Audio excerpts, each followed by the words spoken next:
નમસ્કાર, જય હિન્દ, જય ભારત. હું યુવરાજસિંહ જાડેજા. શું ભારતીય જનતા પાર્ટીમાં નિષ્કલંક વ્યક્તિઓની ખોટ છે? કહેવાતી જે કેડર બેઝ પાર્ટી અને સ્વઘોષિત રીતે દુનિયાની સૌથી જે મોટી પાર્ટી છે એની અંદર જે પદ આપવામાં આવે છે એ પદ ક્યાંક ને ક્યાંક જે ભ્રષ્ટાચારીઓ છે, જે કૌભાંડીઓ છે, જેને લાખો વિદ્યાર્થીઓના ભવિષ્ય સાથે ચેડા કર્યા છે એવા માફિયાઓને પદ આપવામાં આવે છે. ફરી એક વખત ગુજરાતમાં પેપર ફોડો અને પદ મેળવો એ યોજના અંતર્ગત સાબરકાંઠાના પ્રાંતિજના વદરાડ ગામના જે હાર્દિક શર્મા નામના વ્યક્તિ જે 2023ની અંદર જુનિયર ક્લાર્કનું જે પેપર લીક થયું એની અંદર સામેલ હતા, મુખ્ય આરોપી તરીકે હતા, એજન્ટ તરીકે હતા, એ જ વ્યક્તિને ક્યાંક ને ક્યાંક ભારતીય જનતા પાર્ટીએ જે બક્ષીપંચ મોરચો જે છે એની અંદર કોષાધ્યક્ષનું પદ આપ્યું છે.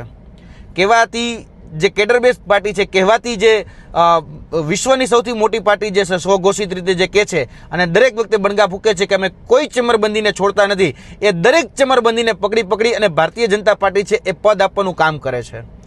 આ એની કથની અને કરની આ વાત ઉપરથી સાબિત થાય છે. જેને લાખો વિદ્યાર્થીઓને ભવિષ્ય સાથે ચેડા કર્યા, જેને ક્યાંક ને ક્યાંક નાણાકીય ગેરરીતિ આચરી, એ હાર્દિક શર્માને પદ આપ્યું છે. એટલે હાથીના દાંત દેખાડવાના અલગ છે અને ચાવવાના અલગ છે.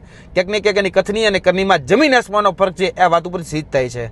ફરી એક વખત આ ઘટના સામે આવી છે. જોઈએ છે કેવા એક્શન લેવાય છે. જય હિન્દ, જય ભારત.